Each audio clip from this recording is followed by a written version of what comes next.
Hello guys, today I am going to discuss about mood disorder. Mood disorder होता है वो दो type का होता है, एक मैनिक होता है एंड डिप्रेसिव होता है। So in this video we are going to discuss about manic disorder. तो सबसे पहले हम लोग देखते हैं कि मूड होता क्या है। तो मूड होता है वो एक ऐसा इमोशंस होता है जो कि कोई भी एक्सटर्नल स्टिमुलाई से वो अफेक्ट करता है और वो मूड हम लोग का चेंज होते रहता है। Mood is a state of feeling, emotional, usually temporary, resulting from a specific stimuli। कोई भी स्टिमुलाई के कारण ये क्या करता है, ये हमारे मूड को बहुत ही कम समय तक उसको अफेक्ट करता है, तो उसको हम लोग मूड बोलते हैं।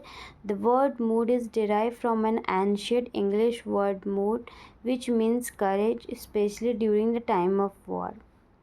मूड डिसऑर्डर क्या होता है? मूड डिसऑर्डर, और या तो उसको हम लोग अफेक्ट डिसऑर्डर बोलते हैं, जो कि कैसे मार्क किया गया है, वो मार्क किया गया है disruption in the emotions, severe low called depression और हाई कॉल्ड मेनिया।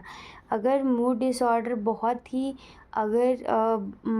ही वो लो है, अगर पेशेंट जो है बहुत लो फील कर रहा है, उसका बहुत ही वो डिप्रेस चला गया है, तो उसको हम लोग क्या बोलेंगे? डिप्रेशन। और अगर पेशेंट जो है बहुत ही उसका जो साइकोमोटर एक्टिविटी है बहुत ही हाई होता है, तो उसका सेरोटोनिन लेवल बढ़ा हुआ रहता है, जिसके कारण उसको क्या बोलते हैं? वो मैनिक पेशेंट है।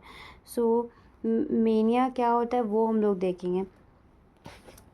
तो यहाँ पे मूड है। Mood is derive from an ancient word mood means courageous.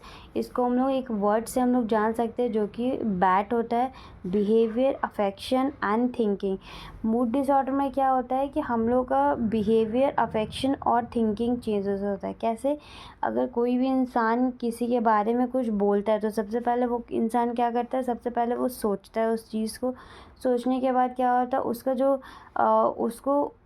उसको प्रभाव पड़ता है और उसका क्या होता है? बिहेवियरल चेंज उसमें दिखता है। इसीलिए हम लोग इसको बैट वर्ड से डिनोट किए हैं कि मूड डिसऑर्डर जो होता है उसको बैट वर्ड से डिनोट इसलिए किए हैं कि सबसे पहले वो थिंकिंग को अफेक्ट करता है, देन अफेक्शन मीन्स प्रभाव, एंड देन उसका एट लास्ट वो बिहेवियर में दिखता है। Mood is a type of disorder in which there is a disturbance in the behaviour, affection and thinking.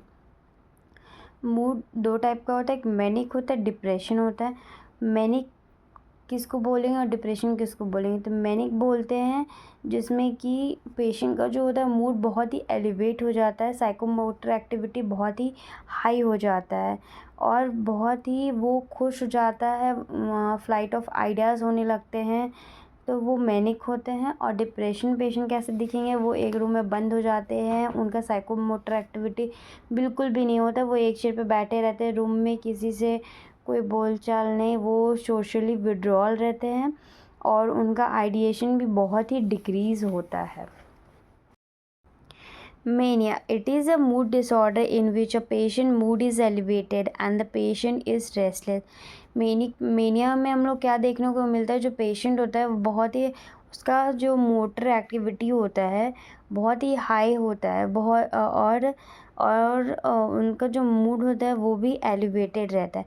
Sir क्या क्या एटियोलॉजी हो सकता है? तो सबसे पहले न्यूरोकेमिकल होता है। न्यूरोकेमिकल स्पेशली जो सेडेटिव लेवल होता है उसका हाई होने की वजह से ये मेनिया कॉज करता है। Neurochemical like serotonin and non epinephrine और गावा, इसके कारण क्या होता है? उसका मैनिक पेशेंट को अफेक्ट करता है।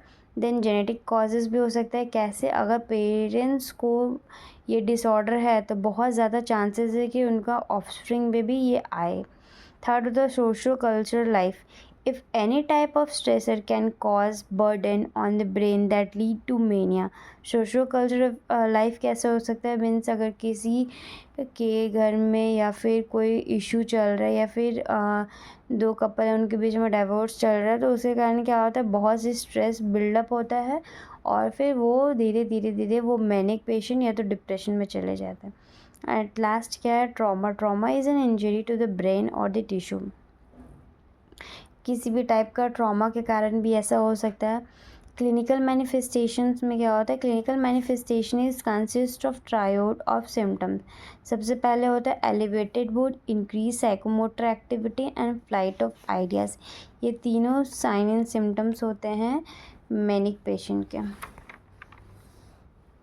तो सबसे पहले हम लोग देखते हैं कि एलिवेटेड मूड में क्या बोला गया है।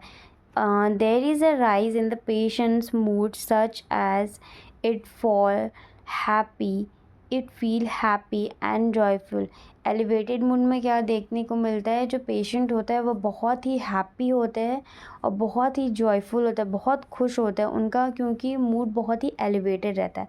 The elevation of mood consist of 4 stage. ये जो होता है वो 4 स्टेज कंसिस्ट करता है। कौन कौन सा? तो सबसे पहले होता है यूफोरिया, एलिएशन, एक्सॉल्टेशन, इकैस्टेसी। यूफोरिया में हम लोग क्या देखते हैं, यूफोरिया में फुल लाइट वेटेड होता है, हैप्पीनेस होता है, sense of well being and tension free होता है। It is also called as hypomania, in which patient have sense of psychological well-being and patient feel happy। Euphoria में जो patient होता है बहुत ही हैप्पी होता है।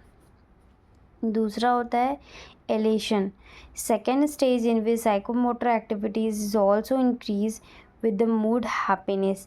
एलेशन में क्या होता है, हैप्पीनेस के साथ साथ उनका जो होता है वो साइकोमोटर एक्टिविटी भी इंक्रीज होता है। फॉर एग्ज़ाम्पल, किसी को कोई बहुत ही बड़ा गुड न्यूज़ मिला तो उसके साथ